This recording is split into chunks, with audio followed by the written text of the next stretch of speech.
So wait, this girl's perfectly fine with any randos seeing her Ponsu, but for the one that she really, really likes, he's not allowed to see it until that special day? That seems a little backwards. But yes, Chitose is in the Ramune bottle is finally here. A new series in the fall 2025 anime season. A series that, so far, I really, really like this show. However, I have this uneasy feeling about it overall. There's this uncomfortableness about it that I'm kind of curious if it's intentional or not. See, typically with a lot of harem anime, it opens up with the character being alone, and then slowly over time, they meet different girls, help them with things, win them over or whatever, until eventually you have like 5 girls that all want this one guy, and then he chooses one of them, or he chooses them all. With this series, it opens up and he's got everything. This is a perfect male character, has the perfect harem around him. You got the reserved waifu, you have the bookworm waifu, you have the Genki waifu, you have the sports waifu, you have the calculative waifu, and they're all perfect, beautiful, and great in their own ways. I love all these girls, and they're all fantastic, and the main character seems like a cool guy. But there's an unsettling feeling about it because it seems like it's going to be a story about a guy fixing problems that are dealing with people that have major issues and aren't doing well. So it's almost like a flaunting aspect in front of people that are at their worst, which makes it feel unsettling. And I kind of wonder if that's the intent there. And I'm assuming at some point we might actually go backwards and actually see all these different girls and why they're so obsessed with him. But that's what we're going to get into with my first impressions of Chitose is in the Ramune bottle, so let's dive into it. Chitose is in the Ramune bottle opens up with Saku, and he's starting a new year of school. And very quickly he finds out that all of his friends from his previous year, they're all going to be in the same class together, and that's great for him. He's pretty well known in the entire school as being this guy that's very, very popular with very, very popular girls. You have Yua, who's very much so more reserved, but very beautiful. You have Yuka, who's seen as kind of the goddess of the school. She's very bubbly, very cheerful, will say hi to anybody, thus everybody seems to love her. You have Haru, who's like a basketball genius. She's very good at the sport. And then you have Nanase, who's also in the basketball, and she's very much so very, very calculative in how she communicates to people and very good at reading people. But unfortunate for Saku is all this popularity with some very beautiful girls, and yeah, a couple guys that are very popular as well. Don't forget there's 2 dudes in this cast too that nobody cares about.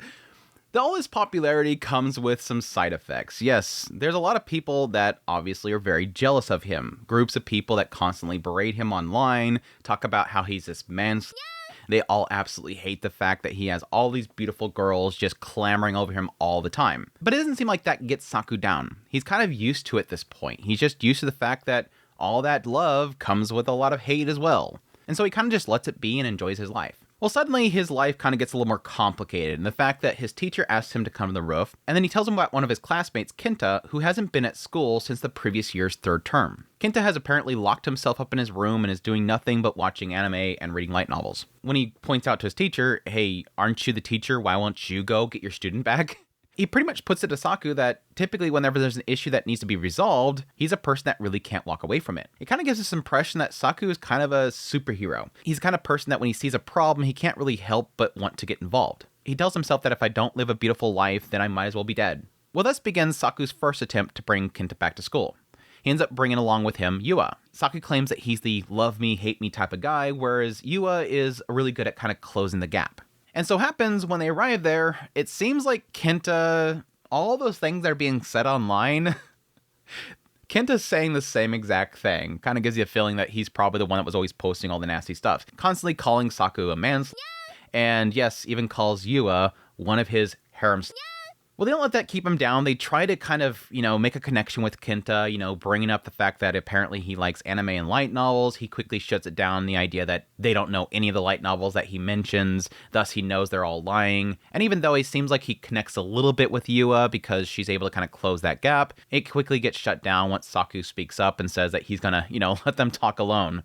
Thus begins attempt number 2. Saku ends up going there, this time bringing Yuko, the goddess. Once again, the guy's upset that Saku's there, calls him a man, tells him to get lost. Whereas Yuko, he very quickly calls her a bitch, calls her one of the, of his group. But it seems like Yuko sort of susses out the problem that Kenta's facing.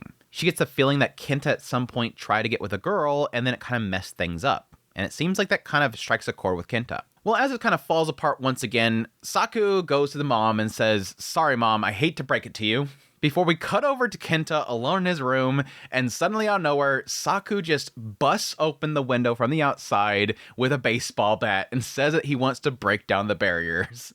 And that's the gist of the show so far, and thankfully we had an extended first episode, so we get more time to kind of get a sense about what this show is doing, and yes, meet all the hot waifu characters and fall in love with all of them because they're all fantastic. But no, I love this show. But I have a problem with this show, and I think it's intentional, honestly. Yes, what this show opens up with is the established harem, which is an odd thing to do. Typically with shows, they start with the character alone, then over time they meet each of the girls, he does something for them, wins them over, they fall in love with him, and eventually he has 5 girls all clamoring for him. This show starts with it all presented.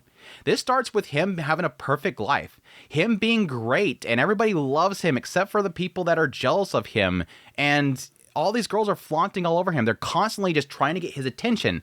Why would you start there? But it does get a sense over the episode, based on the fact that the teacher who used to be his teacher in the previous year, this is a guy that likes to fix things. And so, yes, he presents the problem to him. Here's this guy, Kenta, and he hasn't been to school since previous year. I want you to help bring him in here. Well, why'd you come to me? Well, because you can't help but help people. This is something that Saku loves to do. And it gives a sense that from some of the girls, they're mentioning the fact that he's their hero. So you know that he's probably done something incredible for each one of these girls, and thus they'll do anything for him. So I'm assuming at some point we'll probably go back and go to each one of these girls and find out why they're so obsessed, what he did for them that was so incredible that Yuko's like literally, waiting for that special day. Like they're all ready for him at any point.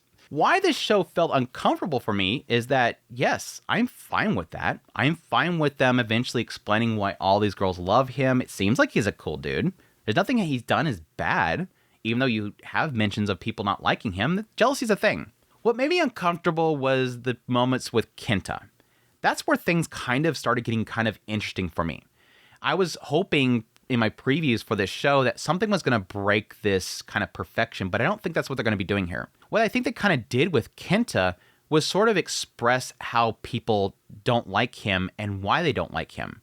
When people are at their worst, they're jealous at somebody at their best. And yes, by all accounts, it seems like Saku earned everything that he had, and it seems like he's somebody that constantly thinks about making that corner of his world a better place, trying to do his own part to hold up this massive world. Why Kenta's segment was so uncomfortable is the first time that he arrives there, Saku brings Yua. And very quickly, Kenta reveals that he's pretty much one of these people online that's jealous of Saku, calls him a manslayer. And then when Yua's introduced, he says, oh, one of his harem. And so at first it's like, okay, that's nasty, but he's one of the people that are jealous about his success. And it seems like obviously Kenta has problems. Yuka later on figures out that it's probably because he went after a girl and it broke things. He got shot down or it ruined their relationship, yada, yada, yada. But what kind of made me uncomfortable is the second moment that Saku came there, he brought Yuko, who would be established as one of his harem slaves. And thus, it almost feels like him flaunting what he has. Now, yes, from Saku's perspective, he's bringing Yuko because he's trying to break down that barrier, and he feels like having different people around him that are pleasant, that can help close that gap, can break down those barriers, are a little more cheerful than he is, might draw something out of Kenta, might make a connection, make a conversation start. But it blows up in his face in the idea that I agree with Kenta. You're flaunting the fact that you have all these girls in love with you when I'm at my worst. That's where it felt uncomfortable to me. I almost wanted to smack Saku when he started bringing Yuko there because I'm like, you've already established he's jealous of your little harem. Why would you bring another one? Why are you flaunting what you have in front of somebody that is at their worst? So I'm really hoping as it goes in the further episodes, you really get to see that good side of Saku because that was not a good first start for his problem-solving skills. He seems like a kind of a dirtbag for doing that. But don't get me wrong. I like this. I like that I can criticize the main character because it feels like he's flaunting, and Kenta is saying you're flaunting. I agree with the person that they're trying to fix that he's not doing it in a really good way. He's kind of causing problems. Now, to Saku's credit, Yuko does figure it out.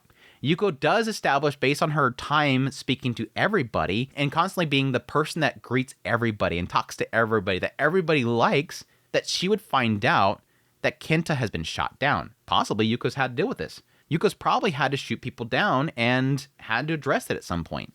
I like so far that I'm struggling over the fact this show is so perfect, but yet is supposed to be dealing with the idea of helping people in their worst times. Because Saku does seem like he's supposed to be a superhero. Is he doing that properly? Despite my criticisms of him, though, I do like Saku's character. They have very quickly established for me that this is a person that does do good for people. That he is the type that when he sees a problem, he's willing to step out there. I think Asuka at some point had a great analogy that she laid out in the idea that if you've seen me and somebody else from your class in this water drowning, who would you save? She eventually says that I think that if it was full of piranhas and sharks, you would probably throw both of us into the boat and you would die in the water yourself. You would claim that being the Saku way. And it's sort of painting a picture for him as being sort of the type that will sacrifice himself in order to help others. And it does seem like that's the case when you see this one shot of him at night. When he just got asked to help out Kenta, he's already thinking about, is Kenta looking at the spoon? What is Kenta doing? What can I do in this world that will do my own part for it? Is this somebody that seems like he can't help himself, but want to get involved with other people? He's wanting to do his part for society in some way. And I do like that about him. He's a type of character who earns the trust and the love of people, and those that have not interacted with him yet, or he's not helped them with something, they just sort of see the surface level. It is sort of painting this picture through what has happened with Kenta of the idea of somebody who has everything that most people might not understand is earned. I like that aspect. It's earned. They just don't know it yet until they might have a problem, and then he can prove to them that he's worthy of that respect. He's worthy of that love that he has around him. Again, sort of a nice side effect to the idea of establishing a show from the point the harem's already established. It's kind of an interesting kind of take on this whole thing. But no, I love the girl so far. Yua seems like a very much so a reserved girl that is massively doki doki for Saku and is trying to make her moves, but she's not very forward. I love the whole bike scene because when she comes out there to meet him, she stops herself in the hallway and runs back there, fixes her hair, and then runs back out there again. It's like, girl, he totally seen you. And then he gets on the bike and she wants to sit sideways because she doesn't want her pantsu showing. And he's like, well, make sure to grab onto me. Why are you holding me like a dirty rag? And then they're riding down the street and she's asking, what are you thinking about right now? I'm thinking about when I can suddenly break and get a quick boob to the back, accidental boob to the back. They're really cute together. Sorry, Yua. You're too reserved. It's never going to work out. Sorry, you're going to get left behind, girl. I'm sorry. You never win. Asuka is the character I thought was going to be a total bookworm yawn character. I typically don't like these types of characters. The short silver hair bookworm girl. They're in like every damn show out there. I was sold on this girl so damn fast. It's not funny. The whole flashback got me. They have this whole sequence where it shows when Saku first met Asuka. I don't think it's the first time. How she reacted when she first looked at Saku, I think she knows who he is. So he's probably done something for her before. But no, seeing these three kids and these two are bullying the one, throwing him in the river, and she just comes out of nowhere and jumps in the water and starts splashing and gets all the kids involved with it. And then afterwards, Saku's like, why'd you do that? Why wouldn't you reprimand the two for bullying the one? Well, this way it turned out fun. They left here soaked in a mess, but they were all laughing. Whereas if I just went up there and scolded the two of them, they would be upset or they'll lash back. She resolved the situation by just having fun. I was like, sold, wife. She's gorgeous. I love this girl. Yuko's great as well. She seems more the very playful type. She's very easy to fall in love with. Again, kind of plays her out as being the type that just says hi to everybody. Everybody loves her. She's very cheerful, super cute. The whole Pantsu talk on the bike was fantastic as well. Her not knowing what a bichi is. Bichi nane? Why would you call me bichi?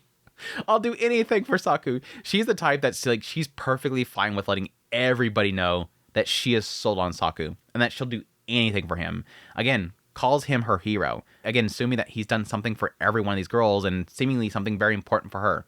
Haru was cute. I think Haru is the type that I'm going to love him just messing with because her reactions to him, you know, teasing her back was just fantastic. It implies that she's the, you know, sportsy, boyish type, but whenever she does something very feminine, it's super cute.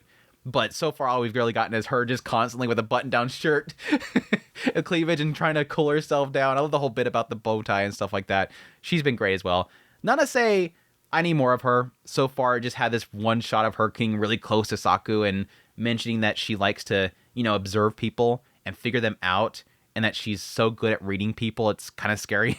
Hopefully we'll get more of her. It does seem like, based on the fact that he calls her Nanase, that she might possibly be somebody that he's not that close with because he's still calling her by her family name. But we'll see. But so far, the cast is good. I do think it's great so far. The chemistry between each of them is absolutely fantastic. And again, it's all going to kind of come down to sort of how it plays out each of these sort of fixing situations. Because so far, like I said, with Kenta, I felt uncomfortable. I got a sense of what Kenta's feeling based on the idea of flaunting these girls at him. Sort of wondering why all these girls are so, like, attached to him, and why does he have it so good, and why are you bringing these people to me? Why do you think this is going to help me, seeing how great you have it when I don't have it that great? And yes, technically wrapping it up with the whole GTO, Great Teacher Onizuka, bust the window thing. I immediately thought of Onizuka like, you have somebody shut in? Let's bust down the wall. I'm hoping he asked the mom first. I'm assuming that's the case because he went down there and said, I have some bad news for you, and then goes upstairs and just breaks the window open. I hope he got permission. I am sort of wondering how he can resolve the issue. If it's going to come down to a thing of sort of fixing whatever he feels he may have ruined with somebody that he confessed to, possibly, it could come down to simply that he overthought it and it wasn't really something that ruined his relationship with the person that he liked. Maybe they can still kind of iron it out. It's a good setup so far. Great music. Visuals look fantastic. I think all the girls look fantastic. The more spicier looking shots, although it's not like showing anything, wet t-shirts, sweaty, buttoned down a little bit type of stuff, but it's got enough of the kind of eye-catchy type of visuals that I really do appreciate, kind of accenting the beauty that each character has, all that stuff. It's been a fantastic ride so far. But yeah, that's my thoughts. I hope this video kind of came together well. I think when I came into recording this video, I had some mixed feelings about certain aspects, especially around Kenta and how Saku was resolving that issue. But again, I think it was purposely played out that way to have a little bit of a sense there of understanding what Kenta's going through, seeing how perfect this guy has it and not knowing why he deserves it, and then finally having that moment to see Kenta's frustration from that, rather than being from Saku's perspective and knowing why these girls are so, like, sold on him and then not understanding Kenta's perspective. It's kind of clever in that regard. But anyways, I hope you guys enjoyed this video. If you did, hit the like button down below. If you like this content and you want to support channel more, become a member of the channel. I might be covering this show on a weekly basis. We'll see if each episode has enough to discuss. I think it might. Actually, so keep an eye out for that. But I hope you guys enjoyed. Until next time, y'all take care.